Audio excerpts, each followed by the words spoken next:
कोई व्यक्ति लगभग 22 महीने जेल में रह रहा हो और जेल से निकलने के बाद उसके आचरण, उसके स्वभाव में किसी तरह का कोई परिवर्तन ना हो, साथ ही जेल से निकलने के बाद वो ऐसे व्यक्ति के सामने जाकर खड़ा होकर मुस्कुराए, आंखों से आंखें मिलाकर बात करने की कोशिश करे, जिसकी बेटी की इज्जत को उसने तार तार किया हो, तो जाहिर सी बात है किसी भी इंसान के सब्र का बांध टूट जाएगा। आज की कहानी जो मैं आपको सुनाने जा रहा हूँ, इस कहानी में एक बाप का सब्र का बांध टूट गया था। उसकी बेटी की इज्जत को ना केवल नीलाम किया गया, बल्कि उसकी बेटी को पल पल मरने के लिए छोड़ दिया गया। क्या होगा उसका भविष्य? उसके भविष्य की जहाँ चिंता सता रही थी, वहीं वो व्यक्ति, वो अपराधी सामने आकर आंखों से आंखें मिलाकर बात करने की कोशिश करता था, उसको परेशान करने की कोशिश करता था। अपराधी का अंत तो होता है, मगर कई सवाल खड़े कर कर जाता है। जैसे क्या न्याय प्रणाली में जो देरी होती है, सालों साल लग जाते हैं, लेकिन न्याय मिल नहीं पाता। पीड़ित को न्याय प्रणाली महंगी हो रही है, किसी गरीब आदमी को न्याय नहीं मिल पाता, कानून अपना ठीक से काम नहीं करता। ठीक से काम करे तो कोई व्यक्ति क्यों अपराधी बने, क्यों अपराधी में डर ना बैठे, मगर कानून अपना सही से काम नहीं करता। और यही कारण है कि एक बाप को मजबूर होकर ऐसा कदम उठाना पड़ता है जो शायद नहीं उठाना चाहिए था। स्वागत है आप सभी देखने वालों का, मैं दानिश अंसारी। आज की जो सच्ची घटना आप सुनने जा रहे हैं, ये सच्ची घटना है उत्तर प्रदेश का एक ज़िला है गोरखपुर, और इसी गोरखपुर ज़िले की है दीवानी कचहरी में 21 जनवरी 2022 की लगभग दोपहर 2 बजे के आसपास का वाक़या है। एक लड़का एक वकील साहब को फ़ोन करता है, कहता है कि साहब गेट बंद हो रहा है, मैं अंदर एंट्री नहीं कर पा रहा, यह गेट मैन मुझे अंदर आने नहीं दे रहा है। वकील कहता है कि आप परेशान मत हो, मैं तुरंत ही अभी किसी को भेजता हूँ। इससे पहले कि वकील द्वारा भेजा गया आदमी उस गेट तक पहुँचता, अचानक ही गोलियाँ चलने लगती हैं। पहली गोली मिस हो जाती है, दूसरी गोली सर में लगती है, फिर मारने वाला तीसरी गोली पेट में मारता है, फिर चौथी गोली पेट में मारता है, पाँचवीं गोली पेट में मारता है। यानी कि यहाँ पर 5 गोली चलती हैं, 4 उसको लग चुकी हैं। मारने वाला वहाँ खड़ा हो जाता है और देखता रहता है कि जब तक वो व्यक्ति अपने प्राण नहीं त्याग देता, उसकी आंखों की पुतलियाँ बंद नहीं हो जाती, सांसें बंद नहीं हो जाती, तब तक वह निडर होकर वहीं खड़ा रहता है। और हाथ में उसके हथियार था, गोली चल रही थी, भगदड़ मच जाती है।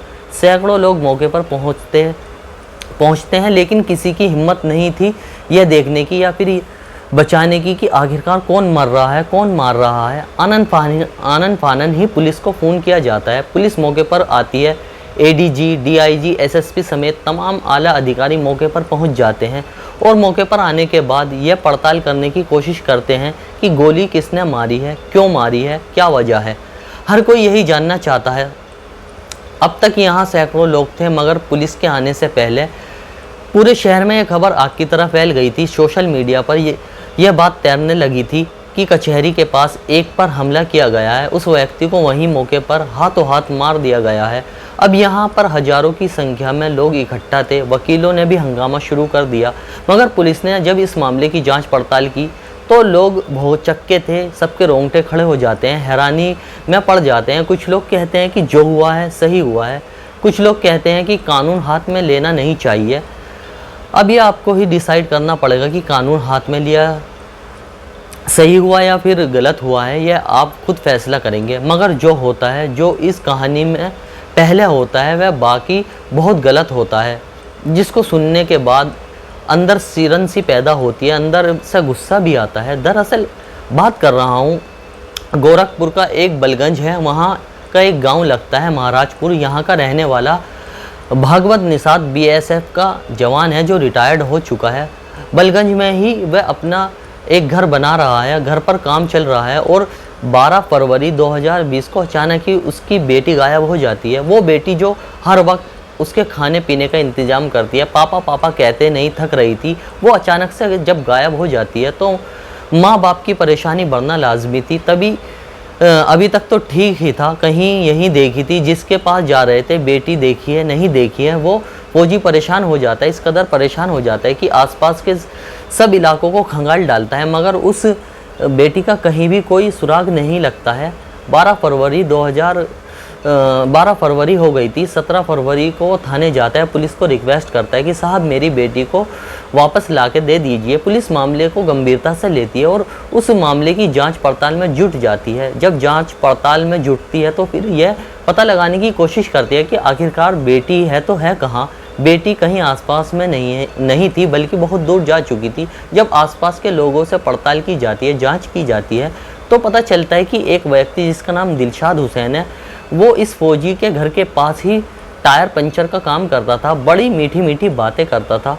बेटी घर में ही रहती थी। ना जाने कब उस भेड़िए की नज़र उस बेटी पर चली जाती है। उस बेटी को वो मौके की तलाश में था और उसे मौका मिल जाता है 12 फरवरी 2020 को, और उसे लेकर भाग जाता है। पुलिस ने जब इसके बारे में पता करने की कोशिश की तो यह लड़का बिहार प्रदेश के ज़िला मुजफ्फरपुर के एक सकरा थाने का है।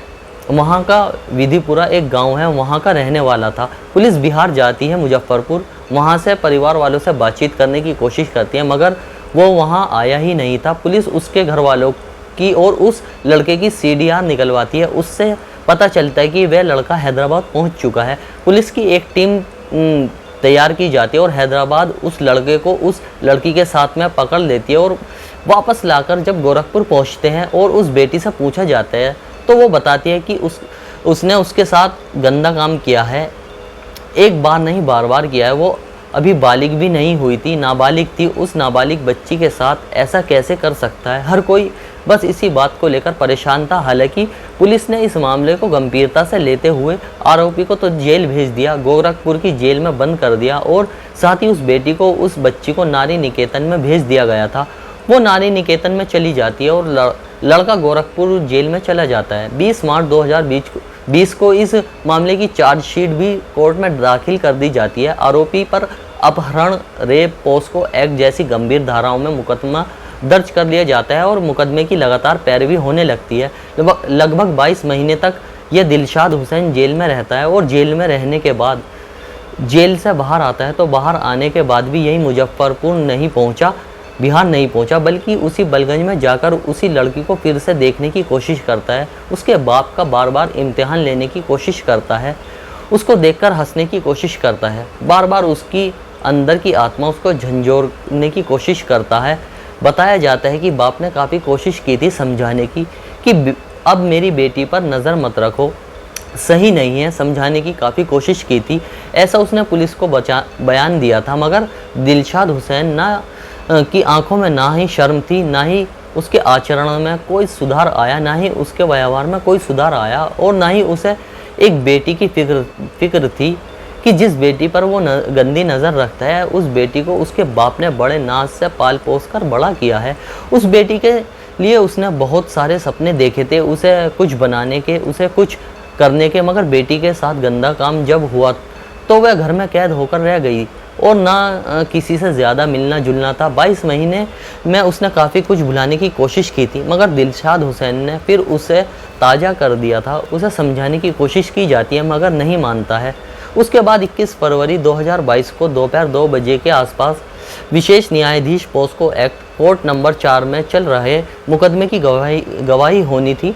दिलशाद हुसैन को आज कोर्ट में आना था। कोरोना का प्रोटोकॉल के तहत कि कोई आम आदमी अंदर नहीं जा सकता वकीलों के अलावा, मगर उसने अपने वकील शंकर शरण शुक्ला से फ़ोन पर बातचीत की, कहा कि मुझे अंदर ले लीजिए। इससे पहले कि वो अंदर जाता, लड़की का पिता फौजी भागवत निषाद, जो कि BSF से रिटायर्ड है, उसने अपनी पिस्तल से एक के बाद एक गोलियां चलानी शुरू कर दी। पहली गोली सर में लगती है, बाकी सारी गोलियां सीने में उतार देता है। इससे साफ जाहिर है, पता चलता है कि एक बाप के अंदर अपनी बेटी के लिए, उसकी इज्जत के लिए कितना गुस्सा था। जब तक कि दिलशाद हुसैन की मौत नहीं हो जाती, वो अपने प्राण नहीं त्याग देता, वो वहाँ से हिलता भी नहीं है।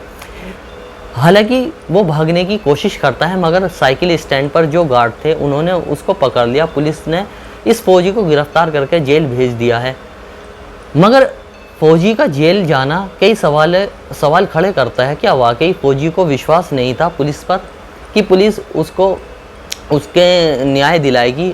अगर विश्वास होता तो जाहिर सी बात है 22 महीने जेल में रहने के बाद उसकी आदत में, उसके आचरण में सुधार हो गया होता। पर वो उसकी बेटी के साथ फिर वो वैसी हरकत करने की कोशिश करता है, वैसे उसको ताड़ने की कोशिश करता है। अगर उसने ऐसा नहीं किया होता तो शायद यह फौजी कभी हथियार नहीं उठाता। फौजी ने अपनी बेटी की इज्जत का तो खैर बदला ले लिया है, मगर फौजी के जेल जाने से इसका परिवार कहीं ना कहीं टूट जाएगा। उसे फिर भी कानून का सहारा लेना चाहिए था। जो गोरखपुर के एसएसपी हैं विपिन ताड़ा कहते हैं कि अगर कोई शिकायत थी, कोई बात थी, तो उसको पुलिस का सहारा लेना चाहिए था, कानून अपने हाथ में लेना नहीं चाहिए था। मगर एक बाप का सब्र का बांध टूट चुका था और यही कारण था कि उसने ऐसा कदम उठाया। दोस्तों, इस कहानी को सुनाने का मकसद किसी को ठेस पहुंचाना नहीं है, किसी का दिल दुखाना नहीं है, बल्कि समाज में हो रही घटनाओं से आपको सावधान करना है, आपको सुरक्षित करना है। आप जहां रहें खुश रहें। जय हिंद दोस्तों।